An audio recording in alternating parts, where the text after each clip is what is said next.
It's the Fellowship of the Geek Show, a weekly podcast about comics, the comic book industry, and other geek pop culture. Music courtesy of Manny the Martyr. And now, on with the show!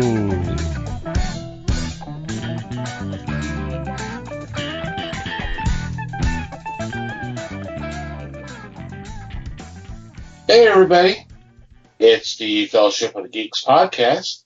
My name is Thomas Chick, and joining me for this episode is Mike Marlowe. Hey gang. Les Webster. Hello all. And Liz Newman. Hello, everybody. How are you doing, guys? Peachy. Awesome. Ducky. Oh, so Eddie's gone, so Great's gone as well. Okay, I get it. You just yank out Great for Eddie. Okay, man. She's got a rotation. She's working through, Yeah, right. Anyway. Made its way back around. Hope everybody out there is doing okay. So what's been going on in your corner of the galaxy? Oh, well, gosh. Trying to read some comics, but, it doesn't always work out that way. But I say that. I have just finished yesterday, I think. They did a reissue, a nice hardcover. IDW did this. A nice hardcover reissue of the adaptation of Bram Stoker's Dracula, the movie. Oh, yeah. Which was adapted by Roy Thomas and drawn by Mike Mignola. Mm-hmm. Yeah. This is I honestly, amazing probably isn't a good enough word for this book. It is just unbelievable. It is so pretty, and it is so well done. And this is the kind of when people complain about black and white books, this is the book that you should hand them. There you go. Because it does everything it needs to do, and it doesn't need any color, and it's a freaking vampire story. You'd think you'd want to have red in it somewhere, but nope, doesn't need it. It is unbelievably beautiful. Yeah, that was originally put out by Topps a long time ago. Yeah, well, probably when the movie came out. Yeah, I want to say this was like a 25th anniversary or something. Yeah, it came out sometime, I think early last year. I think the movie was 92, so the adaptation was probably 93. Yeah, that sounds about right. That would be 25 years. But yeah, it is worth every penny. It is amazing. It is a gorgeous volume. Do you have it? Great series too. Do you have it, Les? No, I do not. I do have the individuals, but yeah, I had found the floppies over the course of the years because I didn't really. I think only Topps books I picked up was some of the Zorro stuff they did, but other than well, that's not true. Some of the Kirby stuff that they put out as well, but I have not checked out a lot of the other books that they put out, and that may be something I may look into someday. But yeah, I love the movie, and Roy Thomas is one of my favorite old school writers, and of course, Mignola. What can you say about him? Nothing really needs to be said there. Yeah. So that's such a great pairing. So. Mm-hmm. Yeah, it takes a movie that, honestly, some people have problems with, and does. I mean, it does a really nice job of it just flows so beautifully, and the art is just so nice. It's weird. I'm talking about it, but I'm a little kind of at a loss for words about it because it's just so pretty. Okay. Very cool. Well, I've been pretty busy this week. I did get a little bit of reading done. Probably nothing you guys want to hear about. Like Rocco's Afterlife. Actually, I know it sounds like silly, and it is, but it's really cute the way that they've done this. And I don't know, Rocco was one of those cartoons that I grew up on, so it's kind of weird to see them with zombies and, you know. A more modern take. Right. But speaking of zombies, I finished the current season of Supernatural. I don't know if you guys are fans of that show, and I don't know how much of this is going to be a spoiler, but oh my freaking God. I mean, You spoiled it. Oh my God. Oh my God. Or I should say, oh my Chuck. Well, I've been trying to catch up on this season, and you know, me and Brandon, this is like our show that we connect with and everything. So I told him, I said, man, you really need to catch up, because halfway through the season, they brought their dad back. And so it was kind of like, oh, you know, one of those tissue episodes, you know. So I told him, I said, you really need to catch up. Well, he started watching it, and I lost time. And he was like, Mom, you really got to watch this. So I get halfway through the last episode, and just everything that they've done to this point is just kind of like, what? What? This, you know, God came back. I don't know, like I said, if you don't want to listen to the spoilers, probably fast forward 15 minutes. Now, are we talking about the current season or the last season? Well, it's now last season, because it's over. It's now on Netflix, where you can binge watch the whole season now. And has been available for nearly a year. So, I mean, I don't think we have to worry too terribly much about spoilers. Right. Fast forward 3 minutes, people, if you don't want spoilers. But, you know, they had Michael in this season, and that was I kind of thought that was going to be the big catalyst for this season, was Michael. No, it wasn't. You know, they took care of him. But then all of a sudden, Chuck's back, or God, and he's really a dick. I mean, everything that these boys have been through for the last 14 years, he pretty much tells them, was for my amusement. I like watching you guys, you know, where he could have stopped a lot of this. And, you know, so they pretty much were like, you know what? Fuck you. You know, we're tired of being your little manservants. So he was like, oh, really? You know, you don't think I do anything? Well, then he snaps his finger like Thanos. You know, hell opens up, and like these tombstones are like popping in the air like Roman candles. But what made this whole final scene like, oh my God, was the song that they used. I'd heard it before, but it's called God Was Never on Your Side. And just the lyrics and what was going on, and you find out, no, God was never on their side. You know, it was amazing. I mean, every finale, you know, it's going to happen. They're going to do something big. They're going to do something, you know, you're almost expecting it. But after one guy dies, I won't completely spoil it. One guy dies, you think, okay, that was it. That was the big kaboom, you know, for the finale. And then the last 5 minutes, they're like, oh, no. You thought the apocalypse was bad? Chuck said, here, hold my beer. So if you haven't seen this season, it's amazing. Absolutely. They've totally outdid themselves on this one. And the picture with Jensen with the zombies that he posted on Twitter made so much more sense after watching the last 5 minutes of the show. You know?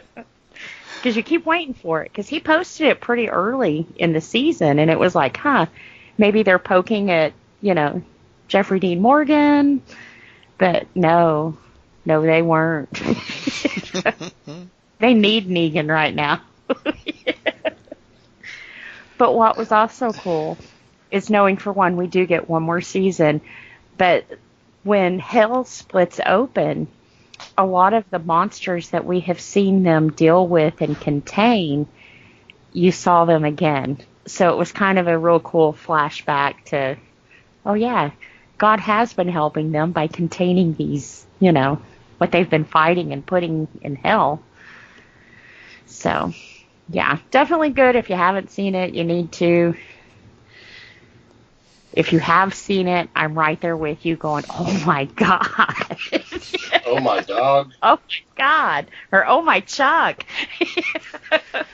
All right. See, now, I don't want to get too spoilery myself here, and I also don't want to get too religious, but have you read the Old Testament? Yeah. I mean, God's not that nice a guy. No, he really wasn't. He was very vengeful.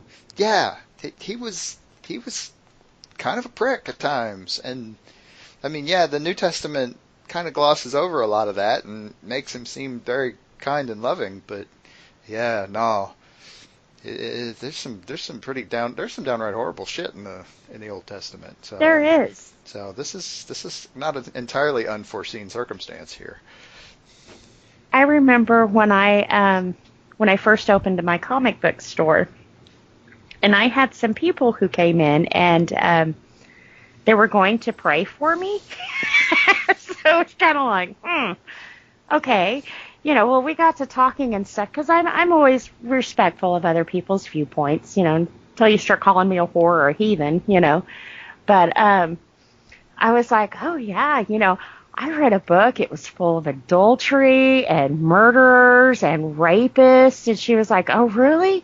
What was that? And it was like, man, it was the Old Testament. I mean, these books on the walls have nothing for what the Old Testament was. I mean, it was very bloody, and if he didn't like you, he smoted you, And of course, the New Testament, Jesus came along and was kind of like, hey, you can't keep killing people if you want them to love you and follow you, man. It's a kinder, gentler God. Right, So, but yeah. Well, that's a phrase that has not been heard in a long, long time. But yeah, the Old Testament, I mean. Yeah, it's not a big stretch to paint God as an asshole, because. No, not at all. There are moments in that book, I'm telling you. Well, people look at Job. Poor Job, he did everything right. He was a sick bet between God and the devil. That he lost his family, he lost his home, he lost everything over a sick bet between God and the devil, So yeah, I mean, the for Old $1. Yeah, not even that is where my brain went to. Not gonna lie. Yeah, I mean, it's pretty heavy. And for those who don't get the reference, it's from Trading Places with Dan Aykroyd and Eddie Murphy. Yes, 1983, I believe. Mm-hmm. Jamie Lee Curtis was in that movie. Yes. Yep. All right. That's my week. Supernatural and Smoten. Uh-huh. That is with a T, not a K.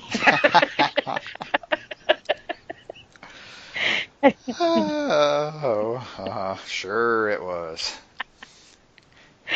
How about you, Les? Why do you even ask? Because they're not even bothering to ask you to top it. Don't worry. I can't get past that. I'm sorry. Oh, yeah. We haven't gone Old Testament in one of these in a while, have we? It's been fascinating. As for my week, it's been pretty quiet.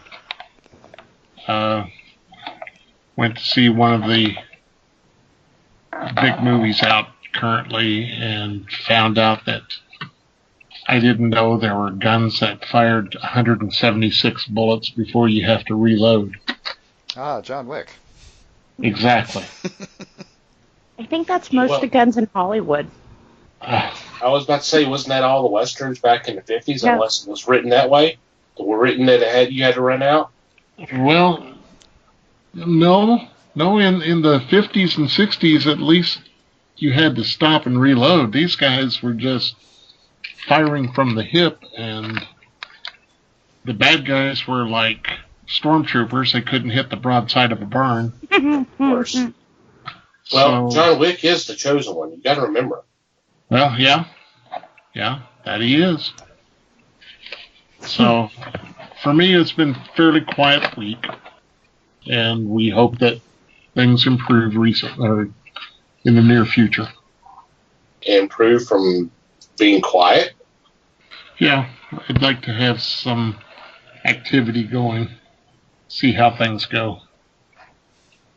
Cool. Just to be that guy. Okay. Yes, Les wants to liven his life up from the level of John Wick 3. That clearly wasn't enough. Didn't do enough for him. Sounds like it. There we go. We can only hope. Well, as for me, just catching up on my trade reading.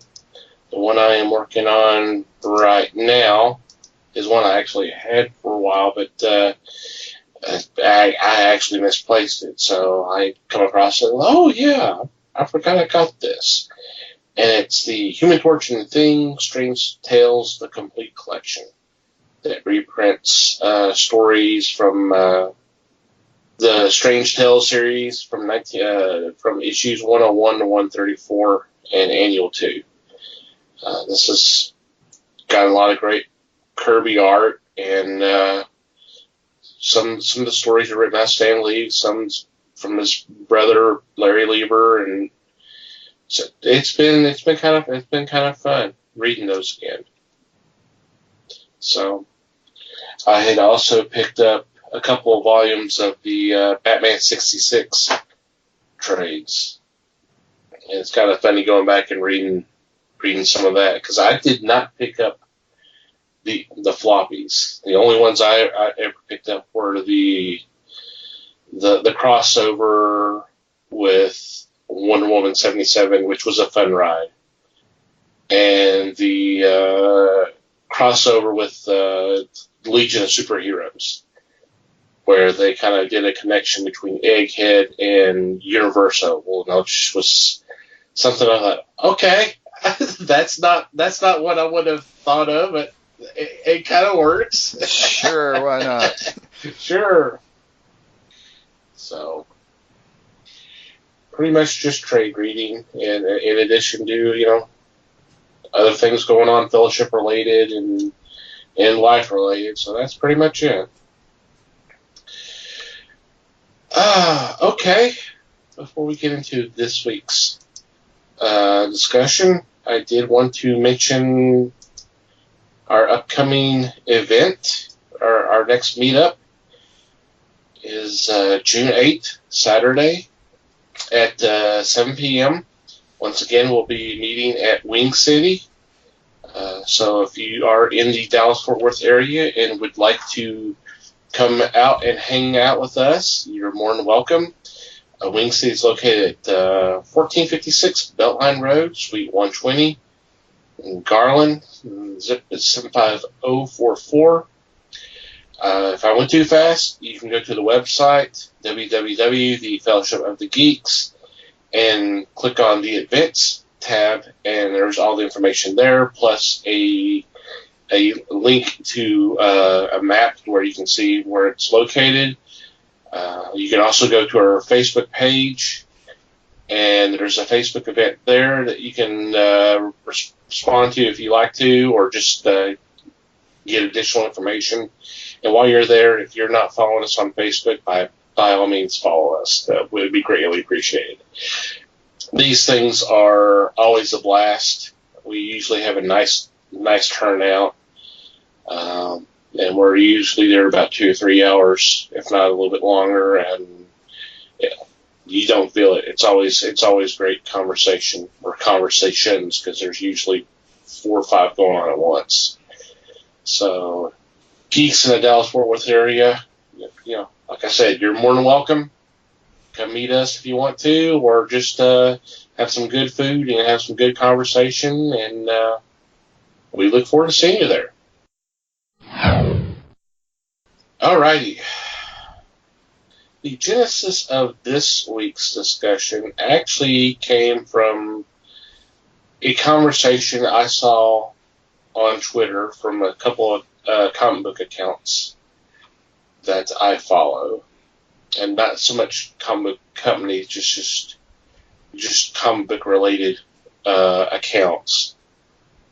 And one made an interesting observation, or at least a feeling that they had, and I thought, okay, I hadn't thought about it that way.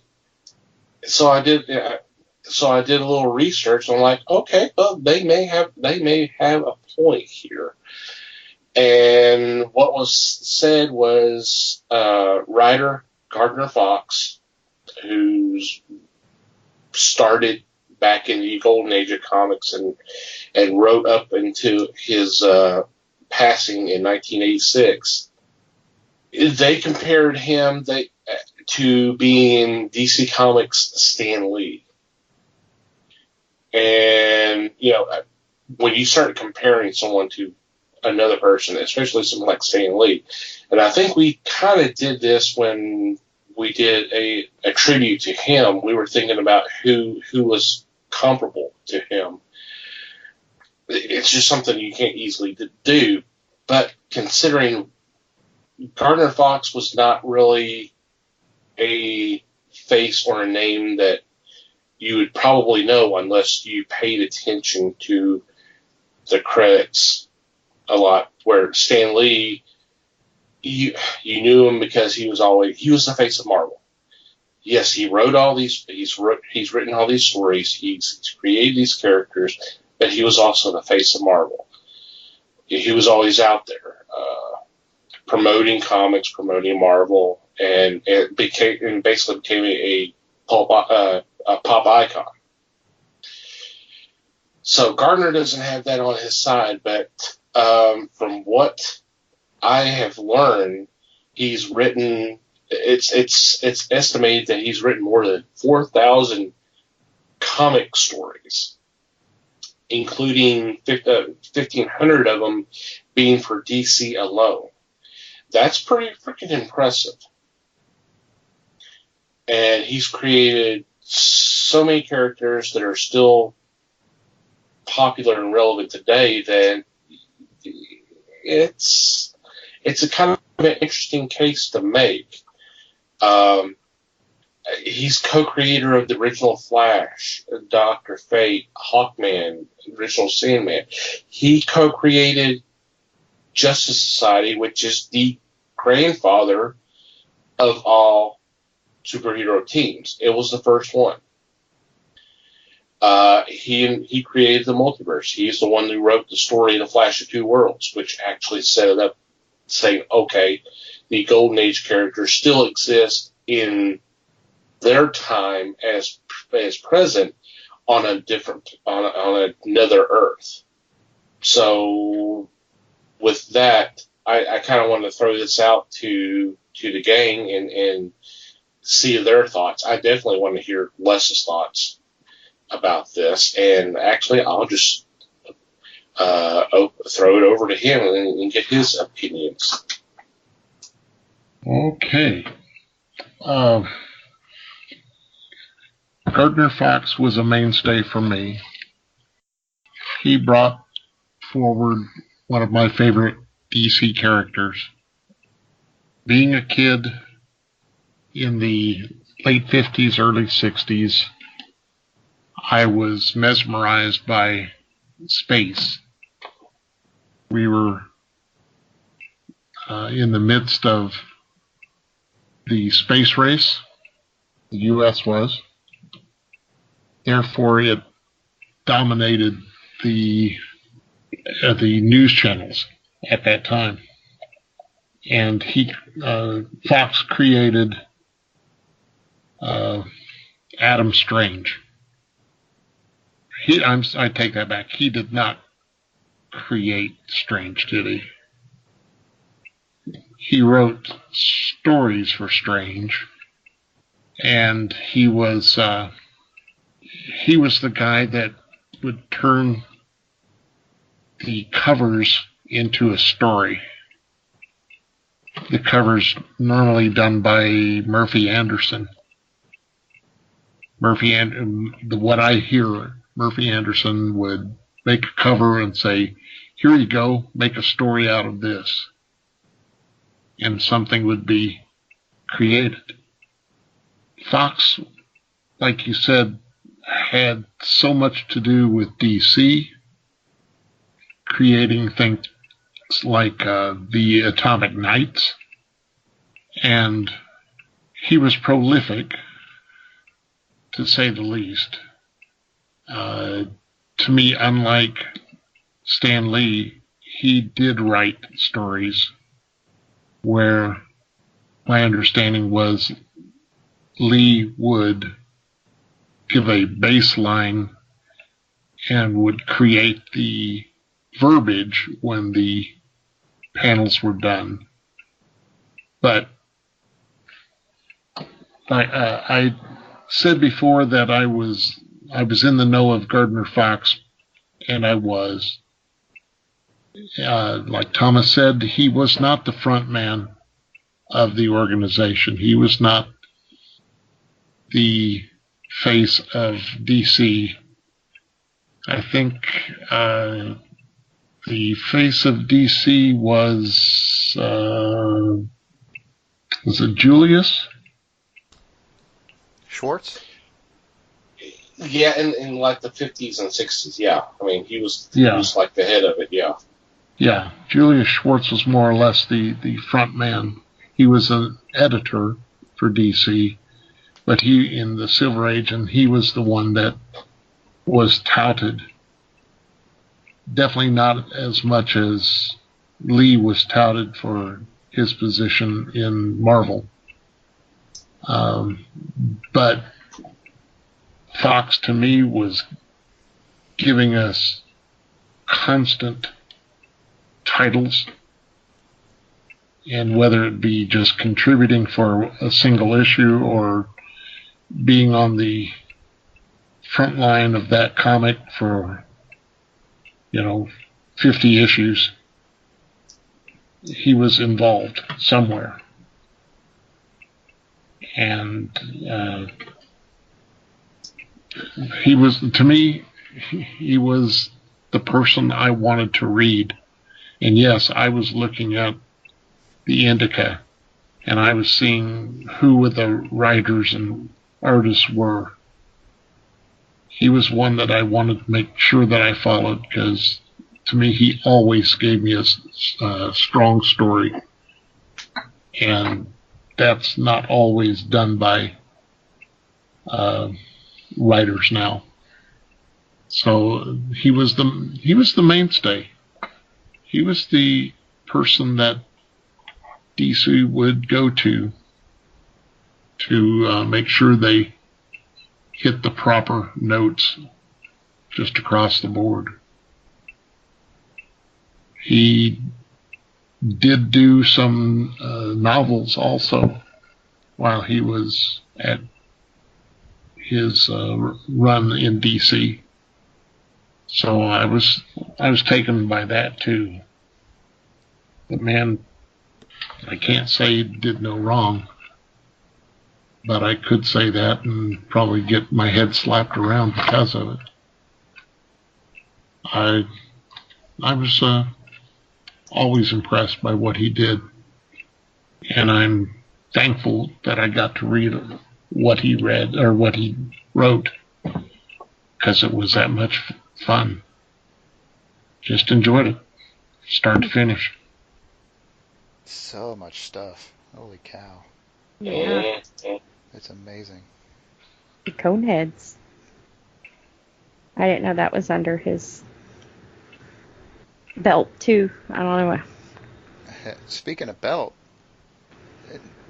I mean, obviously we all know he did not create Batman, but he's the guy who, as far as we can tell, created the utility belt.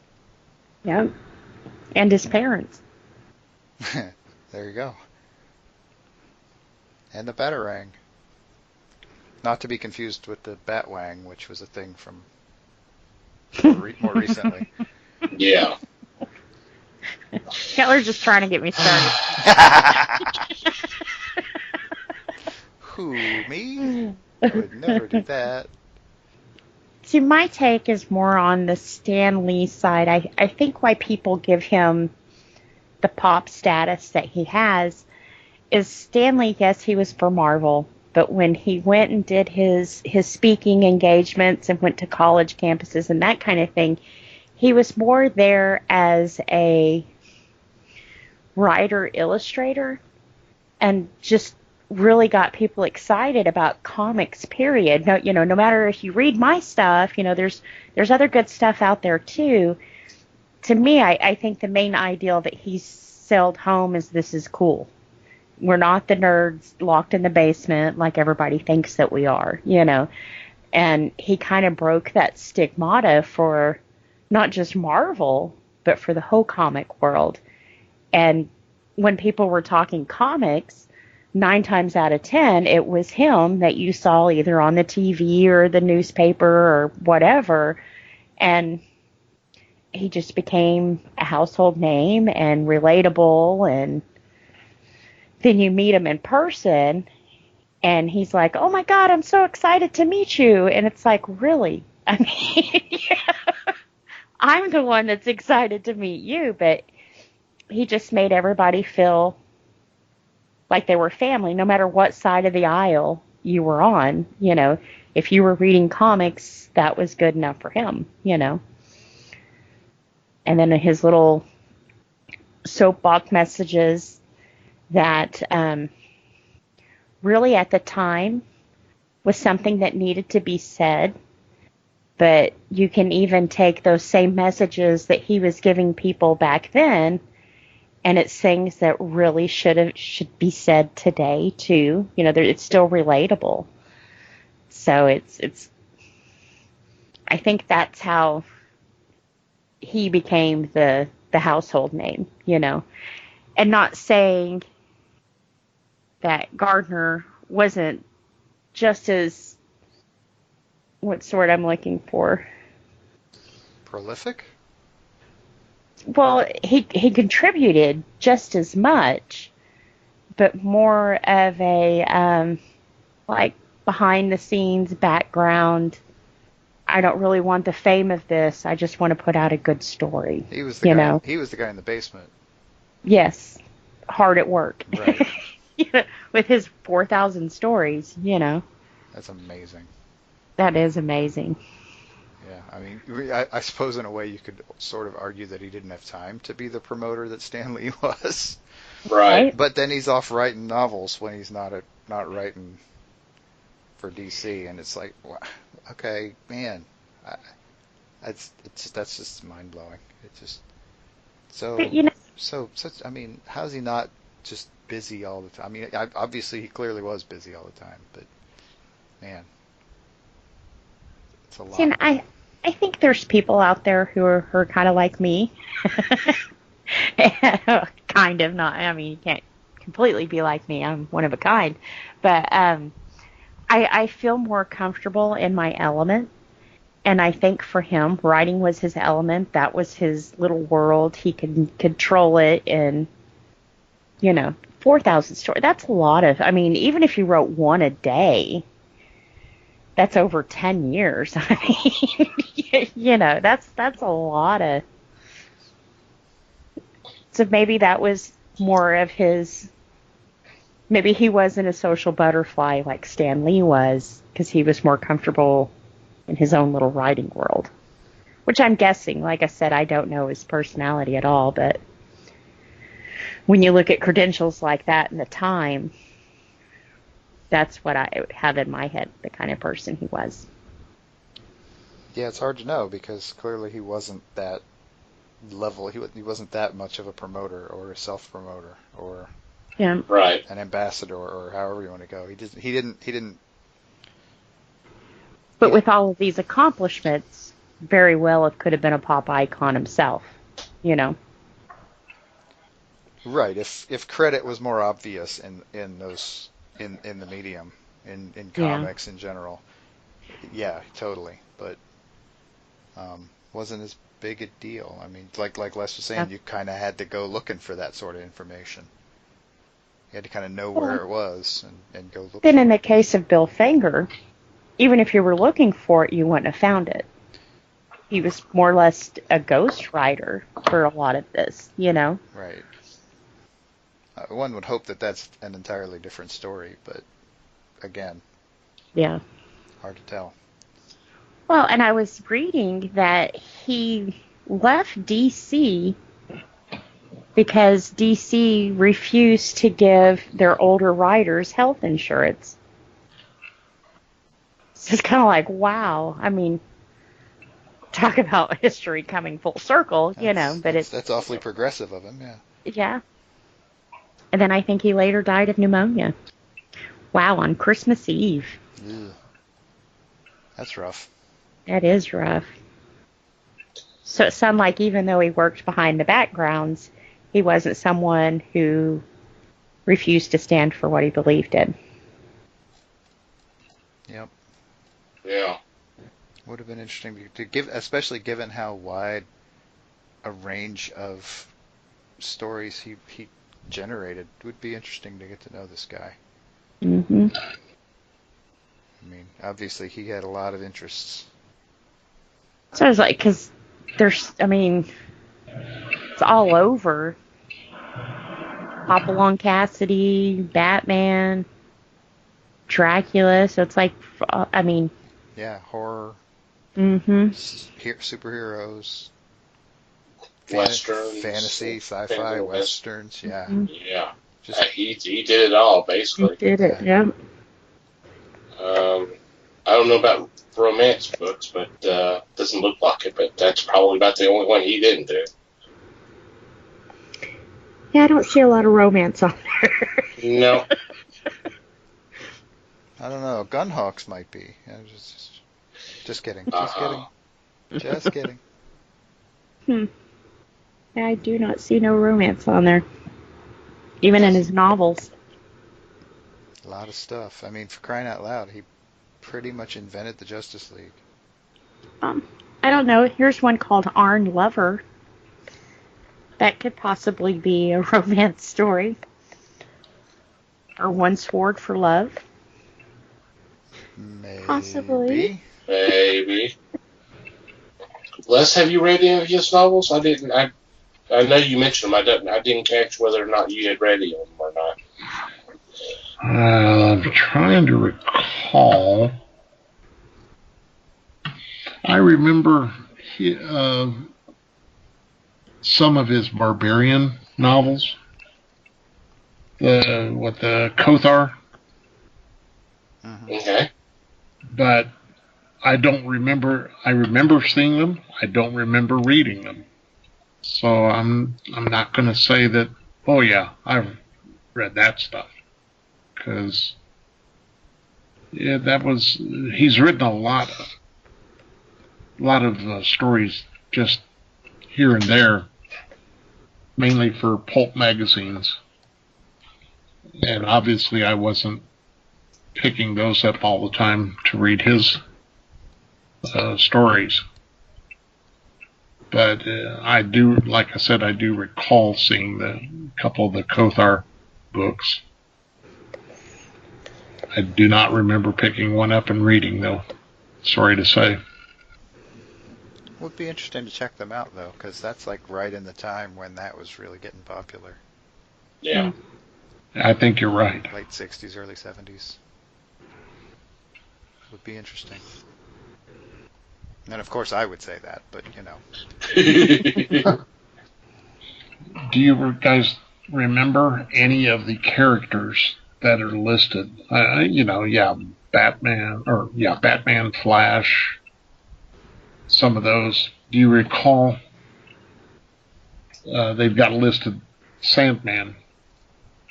which was back in the late 30s, early 40s. Mm-hmm. Yeah, he created Justice Society. I mean, he's the one that created, like I said, the grandfather of all hero teams. Yeah. And I hate to say this, but some of the characters are I call them B-list characters. To where, as you know, we were comparing to Stan Lee, a lot of the stuff that he worked on is still Marvel's cash crop today. So maybe that's, just pointing out. I don't know. There's a Flash TV series.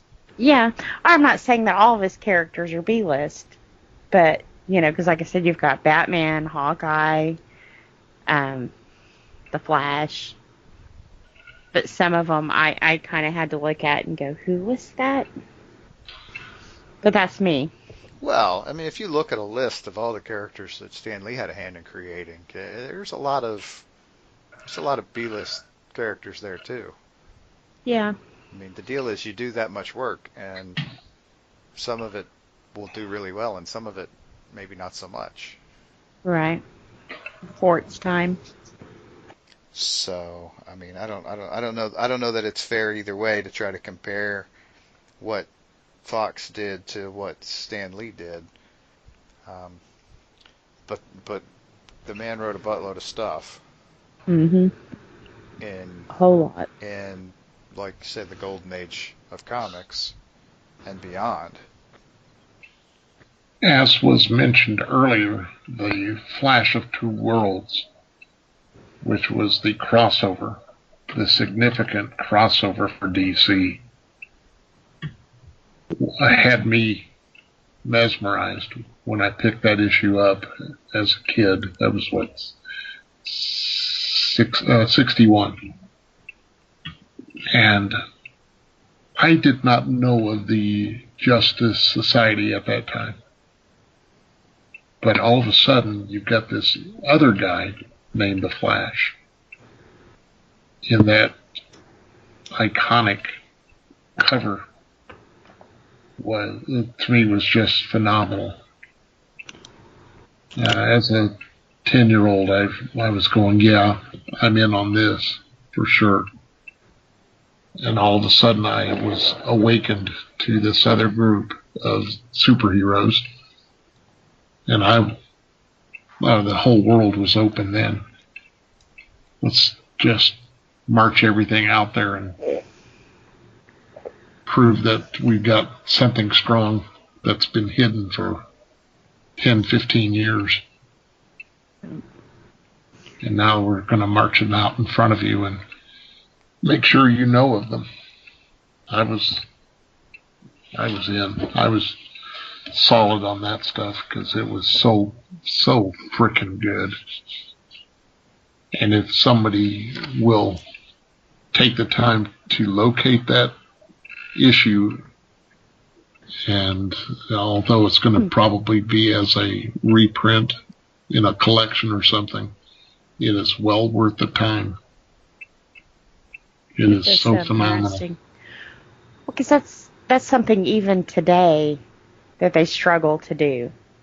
I mean, think of the New 52, how badly that was handled when you're trying to transition from one to the other. So if he did it that nicely, I would really like to read that. Well, I'm going to iterate that that's something to locate.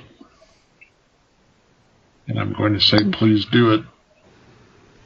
Especially you, Liz. Find it and read it because it was amazing. I'll have to find that. And you guys, that's the first time Earth 2s and stuff were mentioned? Yeah. See, and that's hard in itself because sometimes either the fan goes, oh, okay, or other times we're like, no. Well, this was the 60s, so I think it was easier sell back then than it would be today. Yeah, it wasn't so commonplace that they're doing stuff like that back then. That was all new. Yeah. And now they've done it so often that you're like, whatever. Yeah. And sometimes it's smooth. And sometimes you have to buy a graphic novel to understand what the hell they're doing. Uh-huh. Pretty much. No offense, Grant Morrison. Wow. Honestly, though, I think that's when I was finally like, with Grant Morrison. I tried so hard. I just totally didn't get the whole multiverse thing. Like I said, if you need a map and a graphic novel to explain something, oh, you went way off.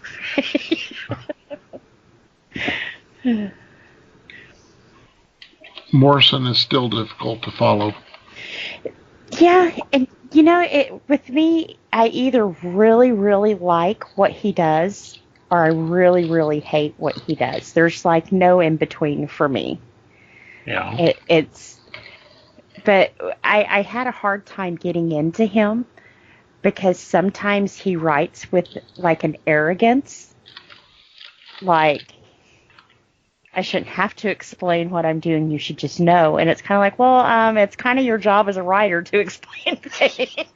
I mean, So I think part of my hate with him is I have this built-up image in my head of a pompous asshole, and I haven't really read anything to change that. So. And there's our explicit advisory.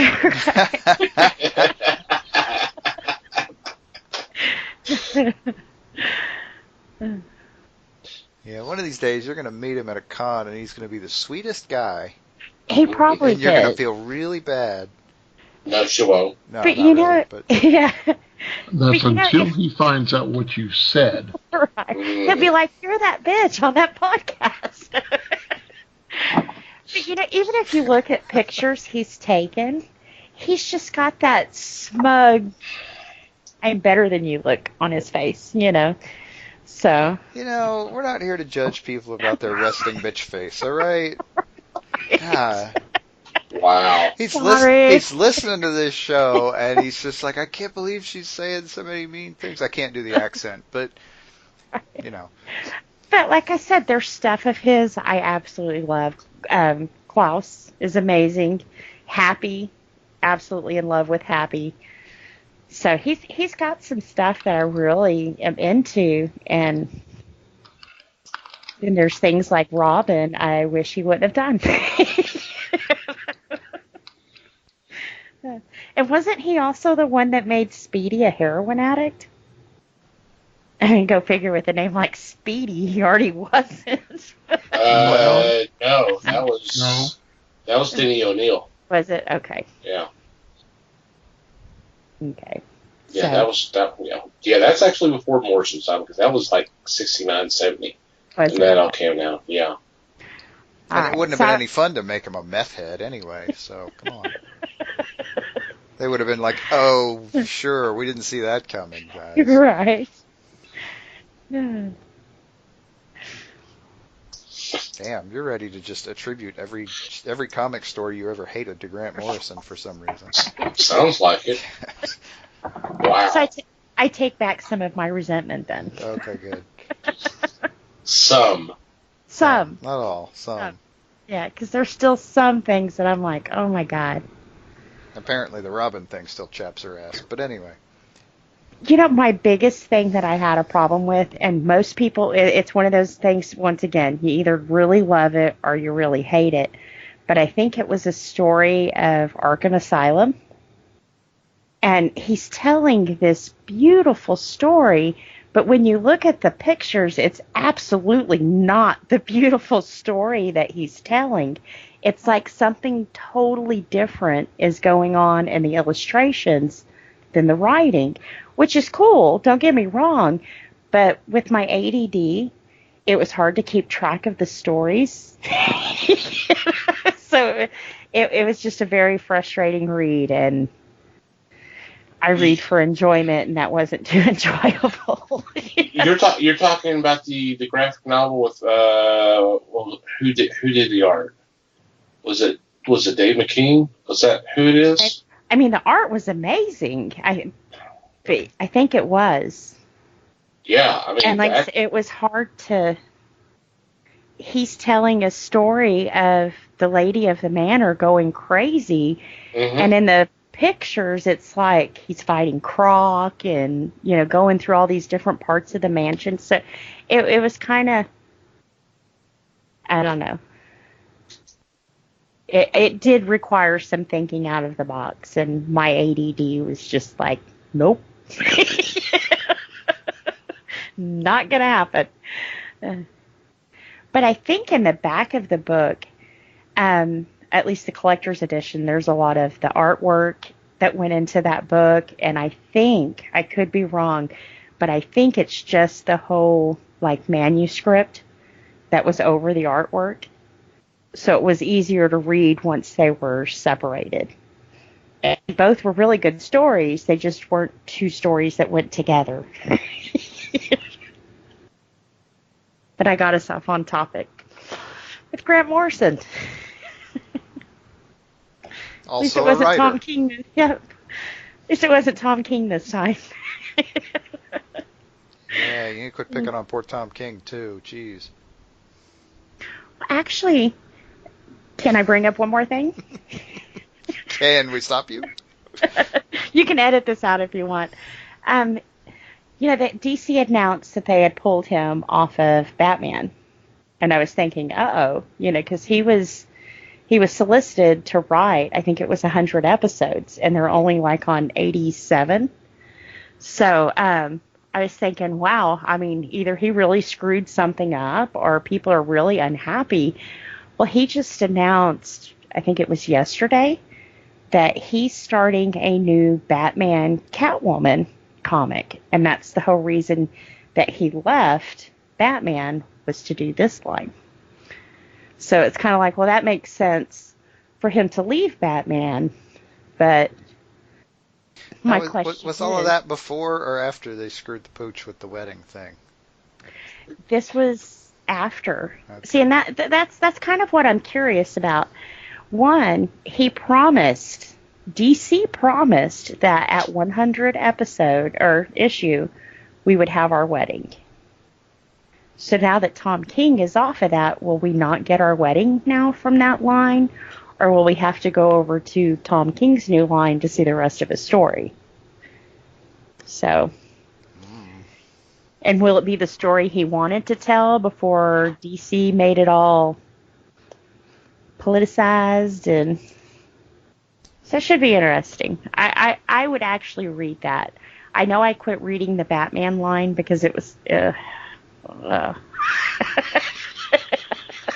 Dang.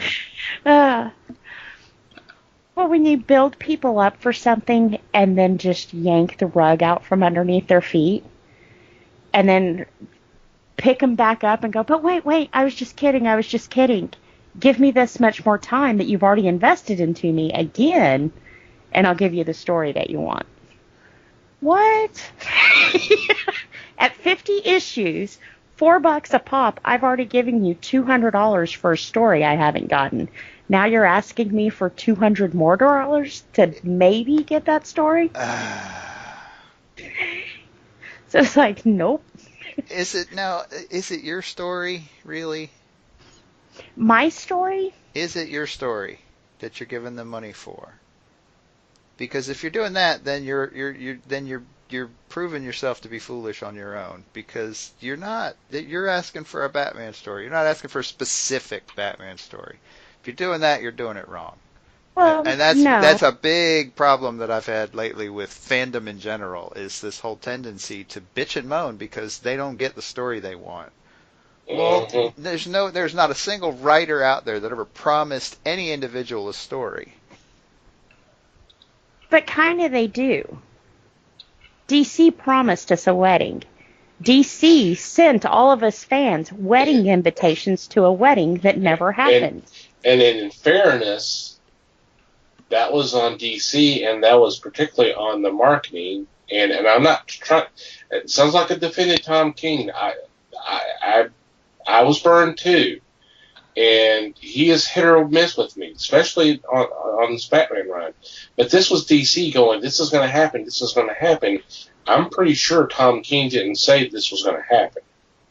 But okay, So, as a writer, I don't know how far into the future they think, but I would have to imagine, someone can correct me if I'm wrong, that when you sit down to write a story, you have a beginning, you have a middle, you have an end, and that is what you pitch to get your story. So he knew. I mean, it's not like he was all like, all right, we're about to do this wedding. I'm going to write a fantastic wedding. He already knew from the writing that it wasn't going that way. So it's kind of 50-50. He knew he didn't write a happy ending yet. But he still kept promising a wedding of the century, and, you know, when he knew for a fact he hadn't wrote that yet. he could have said something, but if he came out and said anything, then it would come out and go, well, it's not going to happen, because he's pushing back, saying, hang on a second. Right. But he hyped it right along with DC. That's what got my goat. So it wasn't that. Right. Well. Right, because it's ultimately it's not entirely his story either. Right. Because you're in a position where you're writing something that essentially is controlled by a corporation. Right. And so DC is, if there's a responsible party here, it's DC in general. It's the editors, it's the team of editors that decided to go that route. Whether Tom King had a vote in that or not, I couldn't tell you. And it's possible he did. But it's also possible he didn't. Well, I blame DC for the hype and the spoiling of the story before it was actually released. That's all on them. But as far as the story goes, that's all him. No, it's not all him. Or at least it doesn't have to be all him. I'm telling you, there's a place like DC has a lot more control over that sort of thing than you probably realize. Right.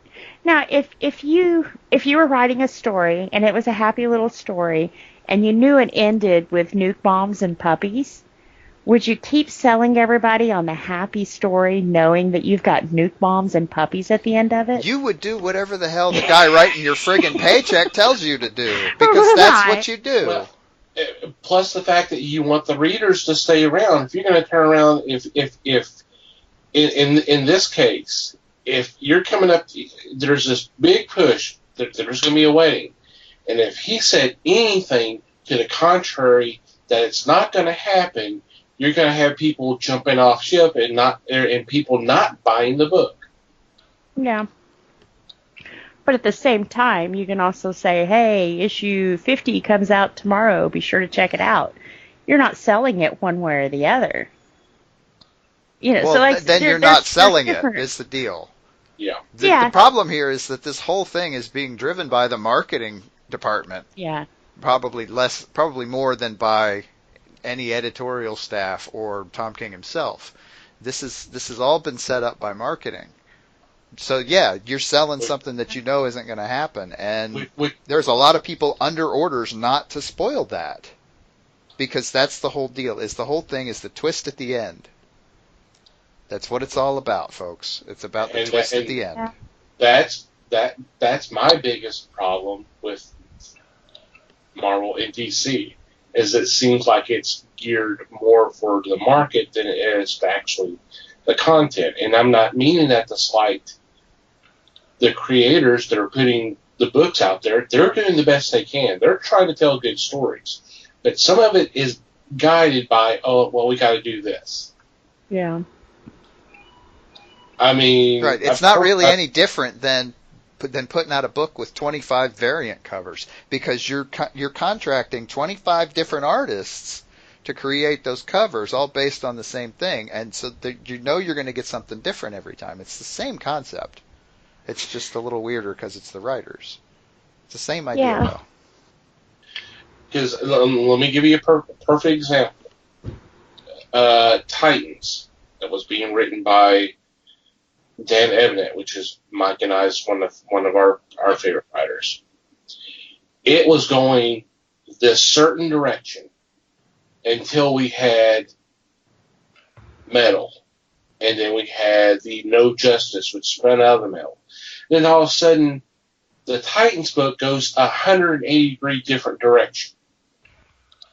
And that's when I stopped reading it, because I was kind of digging what was going on. It's still Dan Abnett writing it, but all of a sudden, it's like I said, it's a different direction, and all of a sudden, it's like it was like it was a mandate for higher up. Well, this is what you're going to be doing, and I'm like, that doesn't seem natural, doesn't seem right. Yeah. You can't tell me that's not marketing related. Because you got writers that are more popular and have more clout, and they want to do this, and of course they're going, sure, why not? You do this. Everybody else fall in line. This is what's going on. Because everything for the last year or so has been under the whole Metal. Yeah. I mean, it has affected all the books, even just to a small level, because that's just what's happened. And that's the kind of stuff that pisses me off. I mean, this is not continuity related. This is marketing related. And it just bugs the hell out of me. And we really got off topic here. Thank you, Liz. Yeah. No problem.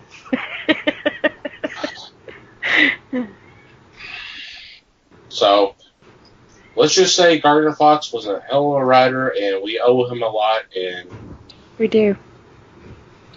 he may not be DC's Stan Lee, but he is DC's Gardner Fox. And actually, Guy Gardner was named after him. Did y'all know that? They named a lot of stuff after him. Mm-hmm. All up and down the spectrum. So, They're still naming stuff after him. oh, yeah. On that note, we are going to take a quick break and come back with our weekly picks.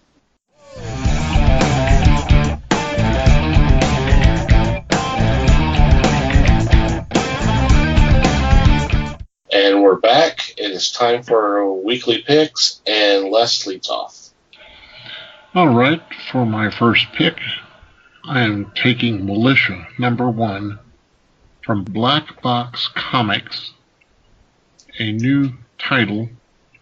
This is written by Chuck Dixon, somebody that has been known for quite some time and is not averse to doing war-type comics. In this one, you have 40 young women that become pawns in a civil war. A special forces unit is sent to show the world how it is to oppose this type of threat. The tagline they give is, "Terror's worst nightmare, a woman with a gun." I'm in on this because it's Chuck Dixon. I'm also in on it because of the tagline. Because believe me, there's nothing worse than a woman with a gun. Interesting. Yeah. No opinion from Liz. I was not trying to be offensive. Yeah, okay. Speaking of which, it's your turn, Liz. All right. For my first pick, I'm going with one from Black Mass Studios called Lab Raider. These are some vigilantes who are trying to break out animals from a lab testing place. And when they get into this lab, instead of it being just as simple as open the cages and let the puppies run free, they find out that this lab has actually been doing some work for the military. And some of these animals aren't puppies anymore. So should be interesting what they find. And I guess to see if they're going to put an end to the testing, or or the animals put an end to them. What's cool about this, though, was they released this issue early at a Comic-Con. And the first issue, all of the proceeds from that one went to animal rescues in the area. The guy who writes this, Matt Miner, and his wife actually do rescue work in New York City. So the money they made from this first issue, I don't think this one at the comic book stores, just the one at the Comic-Con, which I think it was limited to like 100 issues, actually went to help some of their animal rescues there in New York City. So should be a good story, because anyone who works with animals, they've seen the nasty, and so he should be able to give us a real nasty, gritty, ugly story. Which, face it, animal testing, that is an ugly story in itself, you know. It doesn't get much more ugly than that. It doesn't. Yep, and Matt Miner's done some pretty good stuff in the past, too. Good I writer. didn't realize he was so heavily into rescue work. And actually, he works with pit bulls, some of the most desperately needed help with dogs. They have a stigmata, and a lot of people, sadly, would rather see them dead than helped. So it's a hard wall up against. Yep. Alrighty, Mikey. Okay, well, I pretty dark stuff so far. I don't know. I'm not sure I'm going to lighten things up a whole lot, but here we go. That's okay. I won't either. Yeah. So my first pick is an Image title, and I am picking Birthright number 36. I have plugged Birthright before, and we're starting a new arc here. Real quickly, Birthright is the story of Mikey Rhodes, who disappeared as a child, and his family was kind of left to pick up the pieces, except that a year later, Mikey reappears, but he's like 15 years older and is completely decked out in basically high fantasy combat garb, and is battling to save Earth from the ruler of the world that he got kidnapped into. It's a whole lot of fun. It's written by Joshua Williamson, with art by Andre Bresson. And like I said, this is the start of a new arc, so this is as good a jumping on point as you're going to get. Some things have been going pretty crazy lately, and Mikey's finally kind of getting a handle on things. He's finally starting to understand and get a grip kind of on what's happened to him over the years, and so it's getting pretty good.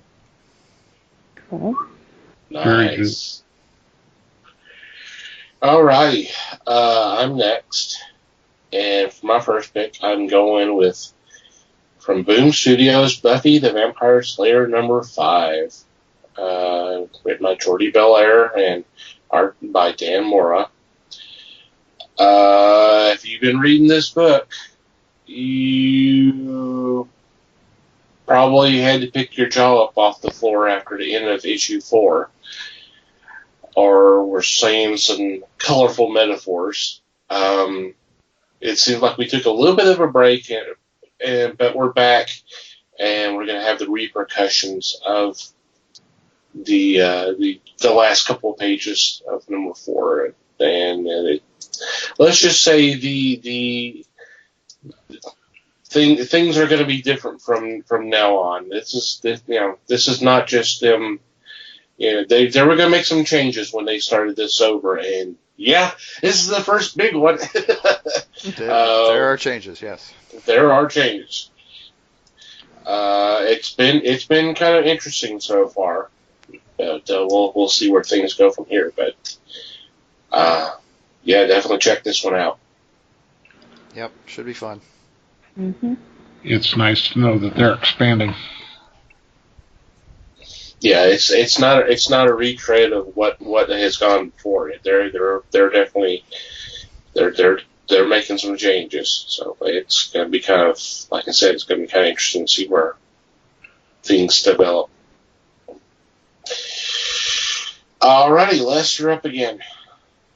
Okay, my second choice comes from Image Comics, and this is the penultimate issue of Paper Girls. This is Paper Girls number 29, so there is one issue left. This has been a story that has taken you everywhere. Now we're going to get to the point of finalization. It'll be interesting how they take the interaction of the various characters. It'll be nice to see how they resolve some of these. So I'm in for this one. I'm also in for the final issue. So I'm looking forward to it. Please bring it up. Cool. It's going to be weird not having you talk about Paper Girls after this. Oh, so true. Alrighty, Liz. All right, for my second pick, this is a hardcover out of Marvel. It's the artwork of Scotty Young. I don't know how to describe his artwork. It's a cute little, like, chibi style, I guess. I think that's what made me fall in love with him before I even knew who he was. Most of the covers he does, when he does variant covers, you almost know immediately who the artist is, which was really amazing when he branched off and wrote and illustrated I Hate Fairyland. But this is only with his Marvel work. Not only did he do a lot of artwork for Marvel, he's also written some stories for them. I think he just finished a Deadpool run for him. But like I said, pretty much every Marvel cover has had a variant with his artwork in it. And if you don't know who he is by the name, I'm sure you do know who he is by his art style. It's just very unmistakably. So it's kind of nice when they get it together and put it all in one book for you. But like I said, this is only his Marvel work. Anything outside of that, So if you enjoy his artwork, definitely pick this one up. Should be a nice little collection of some of his well-known works. Yep. Should be cool. Mm-hmm. Yes. Yeah, this will be a good coffee table book. Definitely. Yep. Alrighty, Mikey. Okie dokie. I am picking, for my second pick, another Image book. I try not to do that, but, sometimes you just have to, because this week brings us Eclipse number 16, which is the end. This is the final issue of Eclipse. Another quick synopsis. 10 years ago, something happened which caused the direct light of the sun to burn humans to death. So we are living in the kind of the burned out husk of a major city, mostly existing at night and underground, and right now the city is under the control of the corporation which essentially took over the power grid after the cataclysm. And so there's a young woman who's one of the main characters, who's kind of basically trying to set the population free from this tyranny. And there's an engineer who has been kind of working on his own to do the same thing, but they've kind of teamed up from time to time, and so it's a very cool, very elaborate series, and I'm sad to see it go, but I'm kind of looking forward to seeing how they kind of wrap this up here.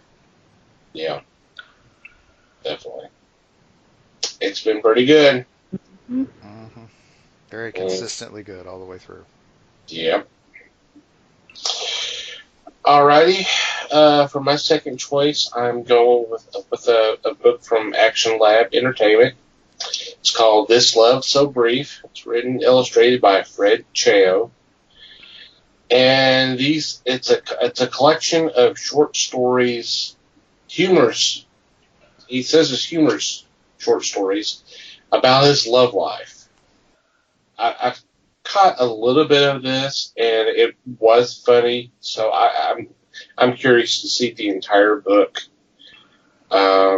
It's kind of brave to go out there and go, okay, this is what's going on in my love life, and make fun of it.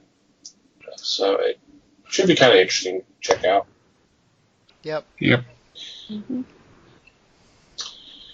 And our honorable mention this week. Okie dokie. Our honorable mention this week comes from Dark Horse Comics. And this is a 10th anniversary edition of City of Others. This is a story from obviously 10 years ago by Steve Niles and Jose Villarrubia. And this particular edition has a very pretty cover by Bernie Wrightson. And this is the story of a guy who pretty much is just a killer. And that's all he does. That's all he's ever wanted to do. It's all he's ever known how to do. And one evening he runs into a job that he can't complete. And I'll just sort of leave that kind of spinning around in your mind for a little while. But this, I'm a big Steve Niles fan, and so I somehow didn't catch this one. I don't remember reading this. I might have, and just I'm not remembering it, but I find that hard to believe. So I'm looking forward to checking it out. Nice. Mm-hmm. Hard to go wrong with Steve Niles. Nope. That's true. All right. Any special shout-outs or mentions this week? Nope. Just it's my oldest son's birthday today, so happy birthday. He won't hear this for a week, but okay. Yeah, but, Oh, he listens to the podcast? he better be listening to this podcast. If he's listening right now and calls me and tells me he heard this, I'll give him $20. Ooh, wow. Well, you just saved yourself $20. So. Oh.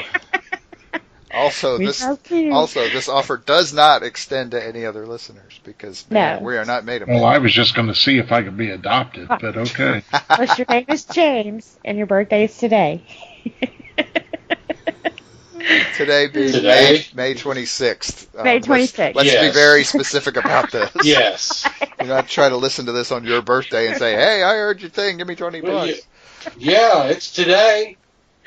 You said today. Only to my firstborn. I love you all, but my firstborn. Not that much, obviously. But anyway. Not $20 worth. No. I'll buy that for $1.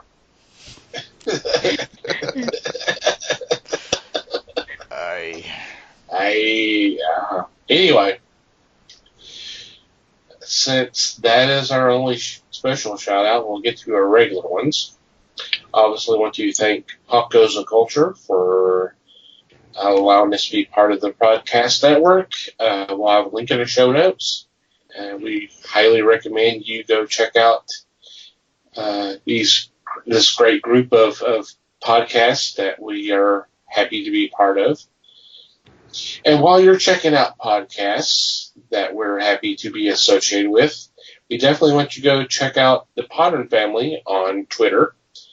And the best way to do that is to do a search, #Podern Family, and just scroll down. Whatever catches your fancy, download that episode and have some fun. Thank you all for your support. I also want to thank Manny the Murderer for supplying the music to our podcast. We'll have a link in the show notes for you to check out their music. Some great stuff there. Thank you guys for your support. And obviously, you, dear listener, thank you for downloading and listening to our rant today. We do appreciate your support as always, and we value your feedback. If you have a question, comment, complaint, suggestion, observation, whatever, we would love to hear from you. There's several ways you can do that. You can go to the website and click on the About Us tab, and there's a contact form that you can fill.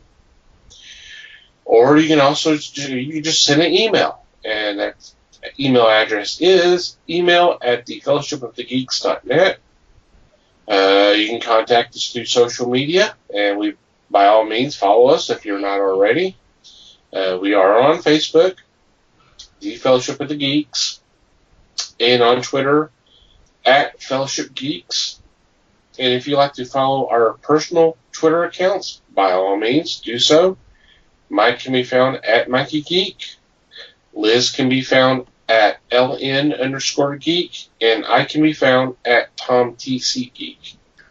We are also on MeWe, MEWE. We have a group page there. So if you are checking out this new social media platform, definitely go check us out. It's just the Fellowship of the Geeks. You should be able to pull that up through your search. And join us over there. We're still kind of testing that out, see what's going on. And wherever you download this episode and prior episodes, we would greatly appreciate it if you would take a couple of moments and rate and review us.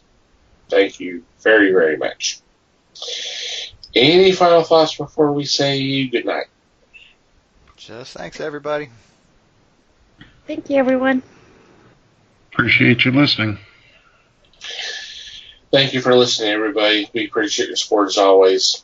And until next time, geek on, my friends.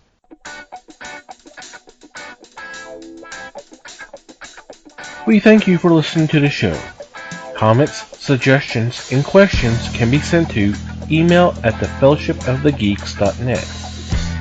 You can follow us on Facebook @The Fellowship of the Geeks and on Twitter @FellowshipGeeks. Until next time,